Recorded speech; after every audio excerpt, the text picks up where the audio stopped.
Okay, good day ulit sa inyo mga success. Good morning din. So, ito, papasok pala ako sa work ko. And then, meron lang akong gustong i-share ulit sa inyo. About naman to sa may good habits. So, ever since naman, like sinasabi sa inyo na mas okay magkaroon tayo ng good habit and kaysa magkaroon tayo ng motivation. Kasi sa to lang, okay din naman ang motivation. Kumbaga, gamit yung dahil sa motivation, kumbaga nagpa-fire up yung natin, yung dedication natin, yung sarili natin na i-pursue kung ano yung goal natin. But then, sinasabi ko nga, mas important yung good habit kasi uh, kailangan ano siya, paunti-unti, natin yung sa sarili natin na ayun yung magiging foundation natin. Kumbaga, yung motivation, hindi ka lagi motivated. Pero kung nasanay ka sa lifestyle mo na mga good habits, nag-exercise ka, nag-reading books, o kaya something na usually mo nang gagawin or ipa-practice mo na para mas ma-improve natin yung sarili natin is ayun yung mas importante. But then, sad to say, meron talaga akong may mga time din talaga na hindi natin na-apply yung mga ganung good habits. So, although na-apply din, kaya nga lang, na minsan ako nali-trigger din ako sa mga bad habits. So, paano ko yun, kumbaga, ina-admit ko lang dito na hindi, may time talaga na darating kayo sa, sa part na matitrigger yung self ninyo sa mga bad habits or hindi siya, hindi natin mape-prevent o natin ma-avoid. So, ito kasi, ngayon, 2 weeks na after New Year, sad to say, pangit yung start ko. Kasi, halimbawa, since ka nasabi ko, uminom din ako ng gamot, but then, start pa lang ng year is na-trigger na ako sa mga bad habits. Nagsimula yun nung pinahiram ako ng vape ng pinsan ko. And then, so yun, kasi focus na daw yun, like ko, siguro mga 1 week. And then, after nun sa may vape na yun, meron talaga tayong mindset talaga na nag-smoke din ako. Alam din naman partner ko yun sa pagka-stress. Pero in that time naman, since wala naman masyadong kumbaga, kasi pagdating ng January talaga gan, medyo wala na kami masyadong, hindi na masyadong ang mga sales ngayon kasi nagtitipid naman yung mga tao nun. So, medyo yung workload ko doon sa may business ko is hindi masyadong kumbaga nagde-develop lang ako ng panibagong mga marketing. But then nga, since nga nagkaganon, sumabay pa yung enabling job ko,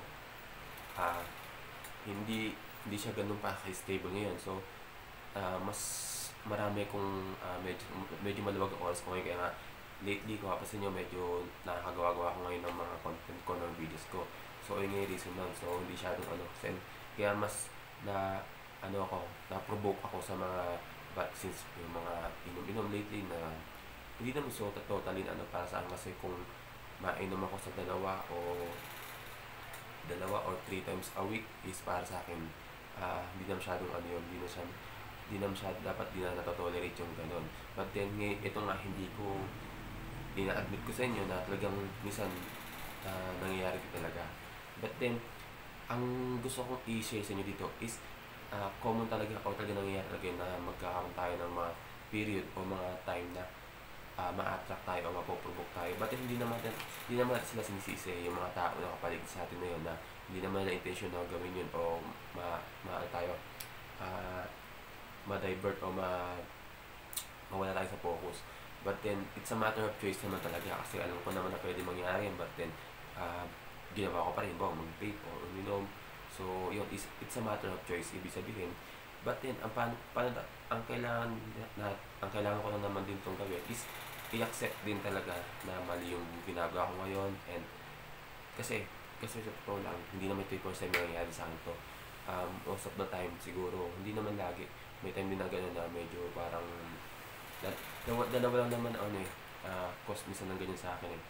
Una, natitrigger ako mag-smoke minsan, mag-yossi, pagka stress. Pero yun, lately, ko na yun, nawala ko na yun. Kasi, kumbaga, kailangan mas, yung dedication mo, talunin yung mga ganong pagkakataon. And then, yung pangalawa, pwede ka ma-provoke sa ganon is yung, minsan yung pagiging uplifting, masyado ka exciting sa mga bagay-bagay na ginagawa mo.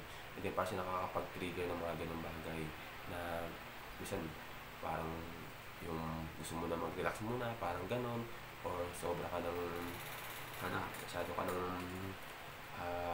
loaded. So parang gusto mo munang mag-relax ka na. So ayun yung mga situation or instances na para ma-trigger yun. But anyway, ang ang gusto ko nga sa inyo i-share sa inyo ngayon dito is kailangan po natin i-accept na may mali tayo sa ginagawa natin. Kasi kung hindi mo siya i-accept na may mali sa ginagawa mo, hindi mo siya magagawang i-cure. Kasi sa una pa lang inisip mo na okay lang yung ginagawa mo. So itutuloy mo na siya na itutuloy. So ako ngayon, nasa process ako na yun na kailangan ko ng yung since nga 2 weeks na rin yung after New Year, 2 weeks na rin na medyo na-expose ako. Pwede pa nung expose. Ibig sabihin parang gano'n kasi lagi simula pa-vape ka lang, tapos hanggang sa wag lang yung darating sa akin na kaya nga ako ngayon pa lang ina-avoid ko na at gusto ko nang i-cut na siya ngayon pa lang. Kasi ito kasi pinaka-worst dyan, pagka halimbawa ma-apektuhan din yan yung mga ginagawa mo, hindi ka na, kumbaga dapat ito yung ginagawa mo mas valuable sa'yo, pero napupunta ka sa mga itong lugar at kumbaga nag-waste tayo ng time. So halimbawa dapat nagtatrabaho ka that time, pero nandun ka sa mga lugar na gano'n, o kaya naman dapat nasa gym ka, pero yung mga bad habits yung mga ginagawa mo. So ang nito is hindi naman tayo talagang laging nasusunod yung mga habit natin. So may time talaga na ganito, and then pero huwag niyong isipin na hindi na kayo makaka-recover dyan, or hindi niyo na maalis yan. So totoo, kaya naman, kasi proven yun na talagang kaya naman.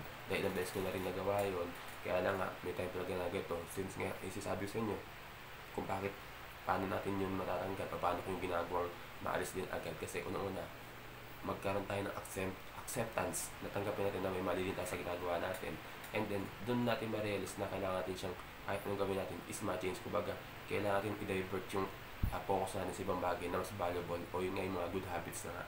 So ngayon gusto ko i-share ko sa inyo, and then since nga ngayon 2 weeks na after New Year nga, kailangan makapagka tayo sa talagang focus natin ngayon. Kasi una-una sumasabay din yung hindi na masyado kasi maraming workload ko ngayon, kaya nasabay ng ganun. Siyempre minsan gusto mo rin meron tayong habit na meron tayong katuwiran sa sarili natin na minsan mag-unwind naman. So hindi natin alam yung mga unwind na yun is na-attract na tayo sa mga sa mga bad habit.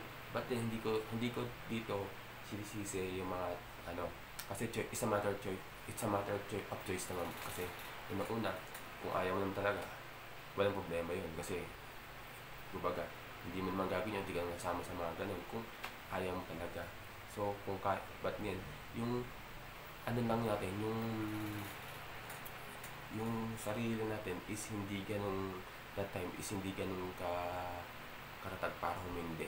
So ibig sabihin, hindi yung mga nakapalibot natin sa atin o mga bagay na ganyan ang may kasalanan, kundi tayo mismo.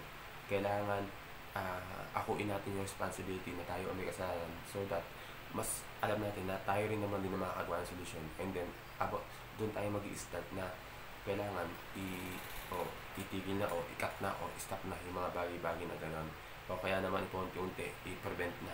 So ayun nga, mga ka-success, gusto ko lang i-share din sa inyo yung mga ganong sitwasyon, kasi talaga nangyayari din talaga yun. Hindi laging motivated, hindi laging nasusunod yung mga habit natin, good habit natin.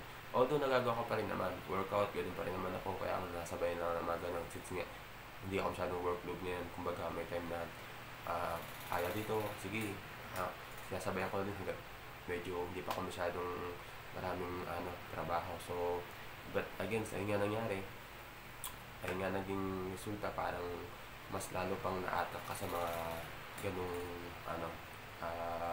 sistema. But yun nga, ulit-ulitin ko, walang ibang may kasalanan doon, kundi tayo lang din sarili natin yun. Choice natin yun, tayong deal natin sarili natin sa ganun, and then ikaw din ang may responsibility, at siguradong ikaw din ang makagawa ng solusyon para makaalis ka rin, or dahil sa good habit na kailangan natin na mas makakatulong sa business natin. So yan, maraming salamat sa inyo and good morning, and hoping is tayo nag-execute na ng mga anak natin business ngayon, and maraming salamat.